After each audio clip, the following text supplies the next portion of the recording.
పోయినసారి 54 డివిజన్స్ వైఎస్ఆర్సీపీ గెలిచిన తర్వాత మీరు వారందరినీ కూడా ఒక పెద్ద బూత్ పదం మాట్లాడిస్తారు అందరి దగ్గర.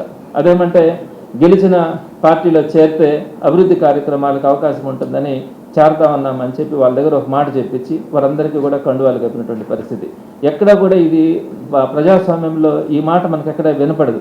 ఎందుకంటే ప్రతిపక్షం చేయాల్సిన పని ప్రతిపక్షం చేయాలి, అంతేగాని ఓడిపోయిన వాళ్ళ అధికారంలోకి ఒక పార్టీ రాగానే ప్రతిపక్షంలో ఉన్న వాళ్ళంతా కూడా అధికార పార్టీలోకి వచ్చేసేయాలా, అధికార పార్టీలోకి వెళ్తేనే అభివృద్ధి కార్యక్రమాలు జరుగుతాయి అని చెప్పి ప్రతి ఒక్కరు కూడా అధికార పార్టీలోకి రావాలా అని ఆలోచిస్తే అది ప్రజాస్వామ్యం కాదు. మీకు ప్రజాస్వామ్యం విలువ తెలియదు. ఎందుకంటే మీరు ప్రతిపక్షంలో ఒక్కరోజు కూడా పనిచేయాల.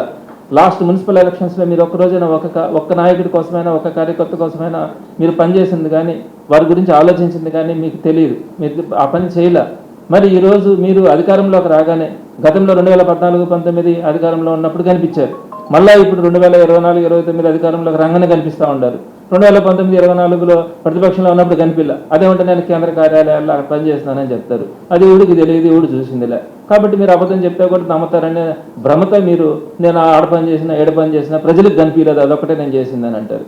రేపొద్దున 2029-34 మధ్యలో కూడా మీరు మళ్ళీ ప్రతిపక్షంలోకి మళ్ళా కనపడరు. కాబట్టి మీకు ప్రజల బాధలు తెలియదు, ప్రతిపక్షాల బాధలు తెలియదు. కాబట్టి ఓడిపోయిన పార్టీలో ఎవరు ఉండబల్లా, అందరూ కూడా అధికార పార్టీలోకి వచ్చేయాలా అనే ఆలోచన మీరు. రేపొద్దున వైఎస్ఆర్సీపీ అధికారంలోకి వస్తుంది, మీరు కానీ మీ అనుచరులు కానీ మీ నాయకులు కానీ అంతా కూడా మళ్ళీ వైఎస్ఆర్సీపీలోకి వస్తారా? వస్తే తీసుకుంటారా? అది సాధ్యమా? ఈ మాట చెప్పించడం కరెక్టా? మీరు తీసుకోవాలనుకుంటే తీసుకోండి, మీ అభిప్రాయాలు నచ్చినాయి, మీ తెలుగుదేశం పార్టీ సిద్ధాంతాలు నచ్చినాయి అని చెప్పి మాట చెప్పించి తీసుకోండి. అంతేగాని అధికార పార్టీలో చేరితే అభివృద్ధి కార్యక్రమాలు జరుగుతాయి, ఆ ఉద్దేశంతో మేము అధికార పార్టీలో చేరుతున్నాం అని చెప్పి అందరి దగ్గర కూడా కామన్ స్లోగన్ చెప్పించి వారందరినీ కూడా మీ పార్టీలోకి తీసుకొని వాళ్ళు గొంతుకు వస్తూ ఉండదు. ఈరోజు ఇస్తారా? రేపు పొద్దున మీరు వాళ్ళందరికీ కూడా వైఎస్ఆర్సీపీలో గెలిచినారు, మీరు తీసుకున్నారు, మీరు వాళ్ళందరికీ కూడా టికెట్లు ఇస్తారా? ఇవ్వండి చూద్దాం. ఇవ్వాలి కదా, న్యాయంగా ధర్మంగా మీరు పిలిపించి కండువాళ్ళు కప్పించుకొని వాళ్ళని మోసం చేసి గొంతులకు వస్తారు ఇప్పుడు. సో ఇది మీకు అలవాటైనటువంటి నైజం. ఏ విధంగా మీరు మాట్లాడతారండి?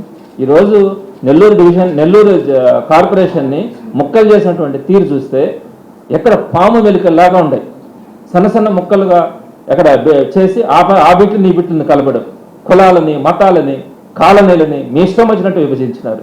ఎక్కడా కూడా స్థానికంగా వాళ్ళ లీడర్షిప్ ఉంటుంది. ఒక కాలనీ అంటే ఆ కాలనీకి సంబంధించిన ఒక లీడర్ ఉంటాడు, ఆ కాలనీకి సంబంధించినటువంటి రిజర్వేషన్ ఉండకూడదు. అంటే దాన్ని ఏం చేయాలా? ఆ ఓట్లు మీకు పడవు కదా, సాదా మధ్యతరగతి వాళ్ళు మీకు వేయరు కదా ఓట్లు. కాబట్టి వాటన్నిటిని కూడా ముక్కలు చేసి ఇక్కడ ఉండే వాళ్ళని ఇంకొక దగ్గర వేసేస్తే వాళ్ళు ఓటింగ్ కూడా పోయే అవకాశం ఉండదు. ఆ పోలింగ్ స్టేషన్ దాకా పోయి ఓట్లు వేసేంత ఓపిక కూడా ఉండదు చాలా మందికి. సో ఎక్కడ ఓటింగ్ అన్నది కూడా తెలియదు. సో ఇట్లాంటి పరిస్థితుల్లో మీరు చిన్న భిన్నం చేసి ముక్కలు చేసేస్తే రేపు పొద్దున మీరు దాన్ని బేస్ చేసుకొని మేము గెలిచినాం అనిపించుకోవడానికి మీరు ప్రయత్నిస్తూ ఉంటారు. మీరు చేసేటువంటి అనేకమైనటువంటి తప్పిదాలని ప్రజలకు చూపించడానికి సిద్ధం, చూపించాం కూడా గతంలో. మాట్లాడితే ఎదురుదాడి చేస్తారు, ఏదంటే అది మాట్లాడిస్తారు, పెయిడ్ ఆర్టిస్టులు తీసుకొని వచ్చి ప్రెస్ మీట్లు పెట్టిస్తారు. ఇంకొకటి ఖజానా ఖాళీ, ఈయనేదో ఖజానాని పెద్ద నింపినట్టు అక్కడ ఖాళీ అయినట్టు. మీరు చేస్తా ఉండే తలతిక్కల పనులకి ఖజానా ఏమైందో ఒకసారి చెప్పమంటారా? చెప్తే ప్రజలు తరుగుకుంటారు మిమ్మల్ని. మీరు చేస్తా ఉండే తలతిక్కల పనులకి, మీరు పెడుతున్నటువంటి విచ్చలవిడి ఖర్చులకి, ఆ డబ్బులు పేదవాళ్ళ నుంచి గొంతులు పిండి మీరు కలెక్ట్ చేసినటువంటి డబ్బుల్ని ఏ విధంగా దుర్వినియోగం చేస్తూ ఉంటారు కనుక లెక్కలు కానీ చెప్తే మీరు తలకాయ ఎక్కడ పెట్టుకుంటారన్నది మీరు ఆలోచించుకోవాలి. మాట్లాడితే జగన్మోహన్ రెడ్డి గారిని ఏదంటే అది మాట్లాడడం, వైఎస్ఆర్సీపీ గురించి హేళనగా మాట్లాడడం నారాయణ గారికి పెద్ద అలవాటు అయిపోయింది. ఈయనేదో ఒక 2 స్కూల్స్ డెవలప్ చేశారంట, 44,000 స్కూల్స్ డెవలప్ చేశారంట జగన్మోహన్ రెడ్డి గారు. అది తెలుసుకోవాలా? చేయండి, తప్పులే. మాట్లాడితే జగన్మోహన్ రెడ్డి గారిని తిట్టే అర్హత మీకుందా? ఈరోజు నెల్లూరు నగరంలో నాడు నేడు కింద రోజు సుమారుగా 85 స్కూల్స్ దాకా డెవలప్మెంట్కి నాడు నేడు కింద 80% కంప్లీట్ అయి ఉంటాయి. వాటన్నింటిని మీరు ఎందుకు కంప్లీట్ చేయలేకపోతా ఉంటారు? అట్టహాసంగా ఏదో 1-2 స్కూల్స్ చేసేసినామని చెప్పి నేనే పెద్ద కింగ్ అని చెప్పుకోవడానికి మీరు మాట్లాడుతున్నటువంటి తీరు. కనీసం 30 కోట్ల రూపాయలు ఇంకా పెండింగ్లో ఉన్నాయి. ఏది డబ్బులు నాడు నేడు కింద అమౌంట్ శాంక్షన్ అయ్యి ఆ అమౌంట్ అంతా కూడా డబ్బులు ఉన్నాయి, పనులు కావాలా. 5 కోట్ల కానీ దాంట్లో నుంచి ఖర్చు పెడితే ఆ స్కూల్స్ అన్నింటిలో కూడా బ్యాలెన్స్ పనులు అయిపోతాయి. ఆ డబ్బుల్ని ఫ్రీజ్ చేసినారు. ఆ డబ్బుల్ని కూడా రిలీజ్ చేయకుండా నాడు నేడు అన్నారు. కానీ మీరు పేరు మార్చుకున్నారు, మన బడి మన భవిష్యత్ అని. దాంట్లో కూడా 1,500 కోట్లు మన బడ్జెట్లో అలొకేషన్ చేసుకున్నారు కదా. ₹1 ఖర్చు పెట్టారా? పెట్టలే. నాడు నేడు కింద ఉన్నాయి డబ్బులు, వాటినైనా పెట్టి ఆ ఇన్కంప్లీట్ పనులైనా చేసినారా? చేయలే. మరి ఈరోజు మీరు 2 స్కూల్స్ని కంప్లీట్ చేసి నేనేదో ఈ ప్రపంచానికే నేను విద్యని నేర్పించడానికి ఒక మంచి స్కూల్స్ని రూపుదిద్దుతున్నాను, అసలు స్విమ్మింగ్ పూల్తో కూడా ఇంటర్నేషనల్ స్కూల్ పెడుతున్నానని చెప్తా ఉంటే అసలు బాధ అనిపిస్తుందండి. మీరు ఇన్ని 44,000 స్కూల్స్ని జగన్మోహన్ రెడ్డి గారు ఆల్మోస్ట్ కంప్లీట్ చేసినారు. కొన్ని స్కూల్స్ సెకండ్ ఫేజ్లో వచ్చినట్టువి 80% కంప్లీట్ అయి ఉన్నాయి. వాటి గురించి ఒక్క ఇటుక రాయి కూడా పెట్టినటువంటి మీరు ఈరోజు మీరు ఏ అర్హతతో మాట్లాడుతూ ఉన్నారు? ఒక 2 స్కూల్స్ అని కంప్లీట్ చేయండి, సంతోషం, దానికి అప్రిషియేట్ చేస్తాం. కానీ మిగతా స్కూల్స్ గురించి పట్టించుకోకుండా నేను పెద్ద చేస్తానని చెప్పి చెప్పుకోండి, ఇబ్బందిలే. మళ్ళీ జగన్మోహన్ రెడ్డి గారిని తిట్టడం, జగన్మోహన్ రెడ్డి గారితో పోలికండి మీకు. నక్కకే నాగలోకానికి ఉన్నంత తేడా. అసలు కనీసం జగన్మోహన్ రెడ్డి గారి పేరుతో అర్హత కూడా నారాయణ గారికి లేదు. జగన్మోహన్ రెడ్డి గారిని మాట్లాడితే తిడతారా? మీరు చెప్పుకోండి, మీరు చేసేది మీ ఘనకార్యాలు చెప్పుకోండి. 12,000 రూపాయలు చెట్లకు దోచుకోవాలని చూస్తున్నారు, అడ్డుకున్నాం కాబట్టి సరిపోయింది. మిగతా అన్ని విషయాల్లో కూడా చూస్తూనే ఉన్నాం. జాఫర్ సాహెబ్ కెనాల్ని తెల్లార్చినారు. మీరు చూడండి, అక్కడికి వెళ్ళి మీరు ఈ రోజు కూడా దాన్ని సమర్థించుకునే దానికి మీరు ఎన్ని అగచాట్లు పడతా ఉన్నారు. అక్కడ ఉండే ప్రజలు బాధలు ఏంటనేది మీకు తెలియదు.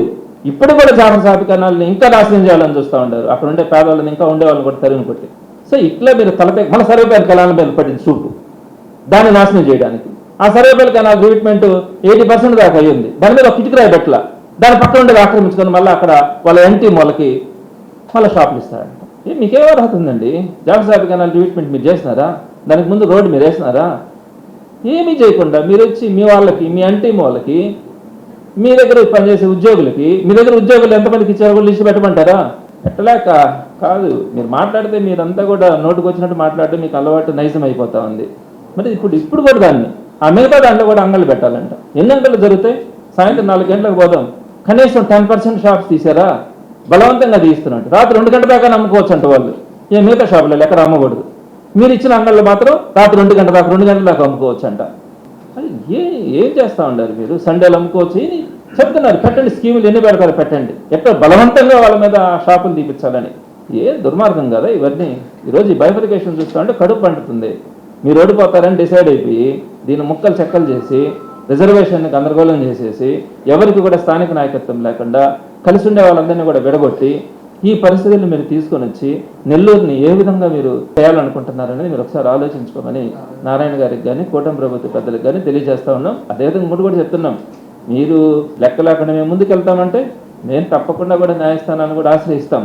తప్పకుండా ప్రజల కోసం ఏ పోరాటం కనుకైనా కూడా వైఎస్ఆర్సీపీ సిద్ధంగా ఉంటుందని తెలియజేస్తున్నాను. మెడికవర్ హాస్పిటల్స్ నెల్లూరు మిమ్మల్ని తిరిగి సాధారణ స్థితికి తీసుకురావడమే మా ధ్యేయం. అన్ని సదుపాయాలతో కూడిన ప్రత్యేకమైన రీహాబిలిటేషన్ వార్డ్, అందుబాటులో సేవలు ortho and neuro rehab, cardiac and pulmonary rehab, post operative rehab, post transplant rehab, sports injuries and trauma rehab, geriatric and paediatric rehab, cancer and palliative rehab. Medicover hospitals, Chintareddypalem cross roads, Nellore. Contact 0406833445.